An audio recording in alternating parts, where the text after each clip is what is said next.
ఎందుకు చేయాలనిపించింది? అసలు మీకు ఇండస్ట్రీకి సంబంధం ఏంటి సార్?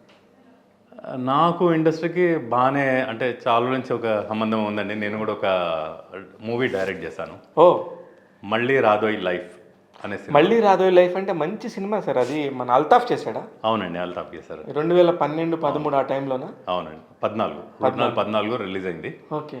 అందులో అల్తాఫ్, ఇంకోతను రామకృష్ణ గారు, మేకా రామకృష్ణ గారు అని అవును, వాళ్ళు చేశారు. మేకా రామకృష్ణ గారికి జ్యూరీ నంది అవార్డు కూడా వచ్చింది ఆ సినిమాకి. అవును. మేకా రామకృష్ణ గారు తర్వాత రాజమౌళి గారి సినిమా బాహుబలి కూడా ఉన్నారండి. Correct correct correct. Okay. Anushka గారి బ్రదర్ నాకు లాగా. సంతోషం ఏమిటంటే ఆయన నన్ను కలిసినప్పుడల్లా మీరు ఇచ్చిన క్యారెక్టర్ నాకు ఇప్పటికీ జ్ఞాపకం ఉంటుందండి. నేను ప్రతి ఒక్కళ్ళకి చెప్పుకుంటుంటాను, నన్ను ఎవరైనా ఆడిషన్ ఇవ్వమంటే మా సినిమాలో సీన్ మాత్రమే చేస్తాడంట అతను ఆడిషన్. సో అదొకటి నాకు గర్వంగా ఉన్నది. గిఫ్ట్ అంటే గొప్పలాగానే అనిపిస్తుంటుందండి. అంతే కదా. ఇప్పుడు మనం చేసిన సినిమా అంటే వివిధ కారణం వల్ల అంటే మంచి సినిమా అయినా కానీ అప్పుడున్న అడ్డంకులు చాలా మీకు తెలుసు కదా. కొత్త వాళ్ళకి థియేటర్స్ దొరకవు. సో అక్కడికి ప్రయత్నం చేసి నేను రిలీజ్ చేయగలిగాను. కానీ ఇంకా అవన్నీ రిలీజ్ చేశారు, నాకు తెలుసు. అది రిలీజ్ చేశాను, బాగానే నడిచింది. అప్పుడు పెద్ద సినిమాలు వచ్చే వరకు నా సినిమా తీసేశారు. సో అప్పుడు మనం ఫైట్ చేసే ఇది కూడా ఉండదు. సో ఇవన్నీ జరిగాయి. బట్ అవుట్ ఆఫ్ దాట్ ఒక నంది అవార్డు వచ్చింది. మళ్ళీ అతను అందులో ఉన్న ఆ సినిమా చూసిన వాళ్ళందరూ కూడా మరీ మాట్లాడుకుంటుంటారు దాని గురించి ఇప్పటికి ఈ రోజు కూడా. అవును, మీరు చెప్పగానే నాకు కనెక్ట్ అయ్యాను. నాకు నిజంగా తెలియదు. నాకు నిజంగా అది అసలు మైండ్లో కూడా లేదు. నాకు అదొక మంచి నాకు మీరు ఒక గ్రూప్లో, ఒక వాట్సాప్ గ్రూప్ ద్వారా మళ్ళీ మీరు నాకు కలవటం. అవునండి సార్, మీరు పలానా టైంకి మీరు ఇలా పని చేసుకున్నాం, మనం కలిసామని చెప్పటం. అవునండి, అలా నాకు బాగా గుర్తుంది. అదండి. ఎనీవేస్, అసలు ఇండస్ట్రీలో మీరు దర్శకుడే. మరి అంత దర్శకుడిలాగా పనిచేసిన మీరు ఎందుకు ఆగిపోయారు? అదే చెప్పాను కదా, నాకు ఫస్ట్ ఆఫ్ ఆల్ మనకు అప్పుడు జరిగిన ఆ ప్రయత్నం చేసి చాలా స్ట్రగుల్స్ చూసి ఎంత కష్టపడి మనం చేసాము. అది ఒక వారం 2 వారాల తర్వాత వేరే సినిమా వచ్చేసిందని తీసేశారు అన్న వరకులా కొద్దిగా డిసప్పాయింట్ అయిపోయినామండి. నాకు ఎంత ప్రయత్నం చేసినా కానీ నాకు 10 థియేటర్ల కన్నా ఎక్కువ దొరకలేదు. మొదలు ప్రామిస్ చేసిందేమో 110 థియేటర్లు, తీరా రిలీజ్ అయ్యడానికి 10 రోజులు, అంటే 10%. నెక్స్ట్ డే మార్నింగ్ రిలీజ్ అండి. 110 థియేటర్లు రాత్రి నాకు కన్ఫర్మ్ చేశారు. నెక్స్ట్ డే మార్నింగ్కి ఓన్లీ 10 థియేటర్స్ ఇచ్చారు. అంటే కొత్తవాడికి అడిగే హక్కు కూడా లేదండి అక్కడ.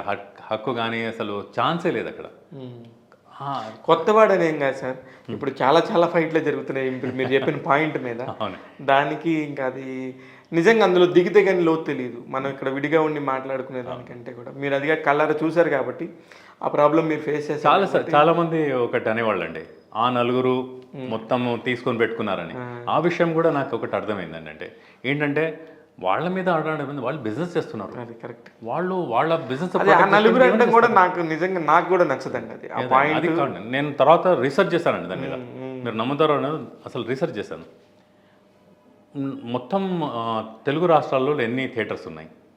దాదాపు 2000 థియేటర్స్ ఉన్నాయండి. 1850 థియేటర్స్ ఉన్నాయి. దాంట్లో నలుగురు పంచుకునే ఎంత 200, 300. మిగతావన్నీ ఏమైనాయి? వాటిలో ఎందుకు పోవట్లేదు మనం అని ఆ దృష్టితోనే నేను నా సినిమాని ముందుకు తీసుకెళ్ళి రిలీజ్ చేశానండి. ఎందుకంటే ఆ పాయింట్ కరెక్ట్ కాదనిపించింది. ఆ పాయింట్ కరెక్ట్ కాదు, నాకు సత్తా ఉండాలి నేను రిలీజ్ చేసుకునేది అని అనిపించింది అన్నట్టు. అందుకని ఆ రకంగా ప్రయత్నం చేసి నేను రిలీజ్ కాను, సక్సెస్ అయినాను. చాలా మంది మీ పాయింట్లో మీరు సక్సెస్ అయినట్టేనా? షూర్ అండి. ఎందుకంటే అంటే ఇండస్ట్రీకి సంబంధం లేనివాడు వచ్చి ఒక సినిమాని ప్రొడ్యూస్ చేసి డైరెక్ట్ చేసి ఆ సినిమాని రిలీజ్ చేయగలిగి ఒక నంది అవార్డు కూడా తెచ్చుకోగలిగితే అంతకన్నా మించింది ఏముందండి. డబ్బు రాలేదు, నష్టపోయాను అవన్నీ. కానీ కోటి రూపాయలు ఇచ్చిన రాని అనుభవం వచ్చిందండి. అనుభవం అయితే వచ్చిందండి. మీ అనుభవం విలువ ₹1,00,00,000? అది ₹1,00,00,000 అదే. అదే మాటల్లో చెప్పేశారు మీరు. అంటే కానీ ఆ అనుభవాన్ని మీరు ఎంజాయ్ చేస్తున్నారు. ఇప్పుడు రిగ్రెట్ ఫీల్ అవ్వట్లేదు? ఎప్పుడు రిగ్రెట్ ఫీల్ అవ్వలేదు. That is the beauty. That is the beauty. దేనికంటే ఎవరైనా రిగ్రెట్ ఫీల్ అవుతారు, అయ్యో నేను ఇలా చేయకుండా ఉండాల్సింది, ఇట్లా అట్లా అనేది. కానీ సినిమా ఇండస్ట్రీకి ఆ టైంలో, మీరు వచ్చిన టైంలో పర్టికులర్గా రకరకాల మనుషులు వచ్చారు, రకరకాల కారణాలతో వచ్చారు. కానీ ఇవన్నీ ఒకవేళ సక్సెస్ అయితే వేరేలాగా మాట్లాడతారు, ఫెయిల్యూర్ అయితే వేరేలాగా మాట్లాడతారు. కానీ మీరు ఇంత బ్యాలెన్స్డ్గా మాట్లాడుతున్నారు, ఎక్కడి నుంచి వచ్చింది ఆ పరిపక్వత? లేదంటే నేను ప్రతిదీ రీసెర్చ్ చేసి తెలుసుకునే నేచర్ అండి అది. అసలు ఫస్ట్ ఆఫ్ ఆల్ నేను మూవీ రిలీజ్ కావడానికి అంటే నేను డిస్ట్రిబ్యూటర్స్ దగ్గరికి వెళ్ళినప్పుడు వాళ్ళు అడిగిన ప్రశ్న ఏంటంటే మీ సినిమా ఎందుకు చూడాలి నేను? కరెక్ట్. అసలు అంటే ఎందుకు చూడాలి? నేను ఆడియన్స్గా అడుగుతున్నాను, నేను మీ సినిమా ఎందుకు చూడాలి అంటే నేను చూస్తే కదా తెలిసేది అని నా ప్రశ్న, నా ఆన్సర్. అరే చూడడానికి ఏదైనా ఒక మోటివేషన్ కావాలి కదా. కరెక్ట్. దాంట్లో స్టార్స్ ఉన్నారా, దాంట్లో మంచి పాటలు ఉన్నాయా, ప్రొడక్షన్ వాల్యూస్ ఉన్నాయా, లేకపోతే మీకు పేరుందా, ఇవన్నీ లేకపోతే ఆడియన్స్ ఎందుకు వస్తారండి అని అన్నాడు. ఈ పాయింట్ చాలా కరెక్ట్ అనిపించింది. అవునండి, నేను నా సినిమా ఎందుకు చూడాలి వాళ్ళు? కరెక్టే. మీ టైం మీకు ఎందుకు టైం ఇవ్వాలి? అదే అందుకోసం ఏం చేశానంటే దాన్ని ఆడియన్స్ బిల్డప్ చేసుకోవడానికి కోసం, మీకు తెలుసు కదా ఉస్మానియా యూనివర్సిటీలో కూడా వాళ్ళకి అంటే నా కన్సర్న్ సబ్జెక్ట్ గురించి తెలిసిన వాళ్ళ కోసం ఒకసారి షో వేశాను. అక్కడ చాలా అప్రిషియేషన్ వచ్చింది. అలా అలా అలా కొద్ది స్ప్రెడ్. నేను సిటీలో ఉన్న అన్ని జైల్స్లో అంటే నేరస్తులకి జైల్లో వెళ్ళి నా సినిమా చూపించానండి వాళ్ళకి. వాళ్ళు నా షోని అరేంజ్ చేస్తారు, ఫ్రీగా చూపించాను అనుకోండి. వాళ్ళు షో అరేంజ్ చేసి వాళ్ళందరూ కళ్ళల్లో నీళ్ళు పెట్టుకుంటుంటే నాకు అంతకన్నా మించింది ఏం కావాలని. సూపర్. అయితే నాకు ఇఫ్ ఐఎమ్ నాట్ రాంగ్ అది సూసైడ్ మీదకి సినిమా. సూసైడ్ అండి, యాంటీ సూసైడ్ అంటే సూసైడ్ చేయకూడదు అనేది. సింపుల్గా చెప్పాలంటే సూసైడ్కి డిఫరెంట్ కారణాలు ఉంటాయని అనుకుంటారు, కానీ మేజర్గా రెండే కారణాలు ఉంటాయండి. ఒకటేమో డబ్బు, ఒకటేమో ప్రేమ.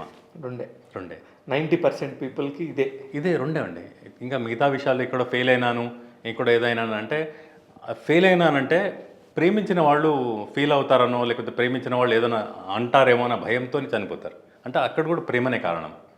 డబ్బు లేకపోతే అప్పుల వాళ్ళు బాధపడుతున్నారనో, లేకపోతే నాకు డబ్బు లేదనో, లేకపోతే నా పిల్లల్ని ఎలా చూసుకోవాలి రేపటి నుంచి అని చనిపోయిన లేదు. ఈ రెండే విషయాలు ఉన్నాయండి. నా సినిమాలో కూడా అదే చూపించాను. ఒక డబ్బు కానీ ఏమైనా శాటిలైట్లు కానీ ఓటీటీలు కానీ ఏమైనా నమ్మారా సార్? ఇంకా అమ్మలేదండి. యాక్చువల్గా నాకు అన్నీ అడ్డంకులే వచ్చాయి. యాక్చువల్గా నా మూవీ రిలీజ్ అప్పుడు అంటే ఓటీటీ ప్లాట్ఫామ్ లేదు. అప్పుడు ఏంటంటే మూవీస్ ఈ మా ఛానల్స్ వాళ్ళు కొనేవాళ్ళు, అవును, శాటిలైట్ రైట్స్ అని. కానీ సరిగ్గా నా మూవీ రిలీజ్ అయినప్పుడు అన్నీ బ్యాన్ అయిపోయినాయి. ఏదో చిన్న ఫ్రాడ్ జరిగి ఆగిపోయింది. అదే టైంలో అవార్డ్స్ ఫంక్షన్స్ ఆగిపోయాయి. అంటే బైఫర్కేషన్ వల్ల అటు సింహ అవార్డ్స్ అని, ఇటు నంది అవార్డ్స్ అని, ఈ రెండు కూడా సపరేట్ అయిపోయాయి. కానీ ఎవరు కూడా ఫంక్షన్ చేయలేదు. సరే 4 years వెయిట్ చేసిన తర్వాత 2019లో నంది అవార్డు డిక్లేర్ చేశారు. అది కూడా ఒకటేసారి చేశారు. అది అవార్డ్స్ డిక్లేర్ చేశారు కానీ ఇవ్వలేదు. సో నాకు ఆ రకమైన దురదృష్టం వెంటాడుతూనే వచ్చిందండి. సో ఎలా అవుతుంది సార్? అది మీ ఒక్కరిది ఎలా అవుతుంది? సినిమా ఇండస్ట్రీది కదా. అంటే నాకు నా మూవీకి అవార్డు కనుక అప్పుడే డిక్లేర్ అయ్యి వెంటనే వచ్చేసరికి డిక్లేర్ చేశారంటేనే మీకు అవార్డు వచ్చినట్టు. మహా అయితే ఇంక మీకు రాంది ఏంటంటే ఆ నమూనా పలానా చేతుల్లో నుంచి తీసుకోలేదు, ఆ ఫోటో మిస్ అయింది తప్ప మీకైతే తృప్తి ఉంది కదా. అదైతే తృప్తి ఉంది. ఎంతో మంది ఇప్పుడు ప్రతి సంవత్సరం ఎంత అంగరంగ వైభవంగా జరిగే నంది అవార్డు, ఆ నంది అవార్డు చూసుకొని నా కళకి నాకు వచ్చిన గౌరవం ఇది అని చెప్పి మురిసిపోయే కళాకారులు ఉన్న ప్రదేశంలో ఈ రాజకీయ కారణాలు అయి ఉండొచ్చు, ప్రాంతాల వారిగా విభేదాలు అయి ఉండొచ్చు, ఏదేమైనప్పటికీ రెండు లేకుండా పోయాయి. అవునండి. జస్ట్ అది అయితే మనకి వెంటనే ఎవరైనా అంటే సాటిలైట్కి ఇచ్చేద్దామన్న దృష్టిలో ఉన్నాను. కానీ అది జరగకపోయేలా అలా అలా. కానీ మీ హీరో అల్తాఫ్ది మీరు చెప్పిన మళ్ళీ రాదో జీవితం హీరో అల్తాఫ్కి బట్టల రామస్వామి బయోపిక్ అనే ఒక సినిమా వచ్చింది. బాగా వచ్చింది, చాలా మంచి పేరు వచ్చింది. G5లో దాన్ని నమ్మారు. అవునండి. ఆ టైంలో ఏమైనా ట్రై చేయాల్సిందే మీరు? అది ట్రై చేశానంటే ఇంకా నేను అంటే అది 1-2 సార్లు చేశాను కానీ ఫుల్ సీరియస్గా ప్రయత్నం చేయలేదండి. చేయాలి ఏదంటే ఎవరైనా తెలిసిన వాళ్ళు హెల్ప్ చేస్తే ఇప్పటికీ కూడా ఇవ్వడానికి రెడీగా ఉన్నాను ఆ మూవీని. ఓకే, మంచి మూవీ కాబట్టి ఎప్పుడో ఒకప్పుడు దాని వాల్యూ తెలుస్తుందేమో అని అనుకున్నాను.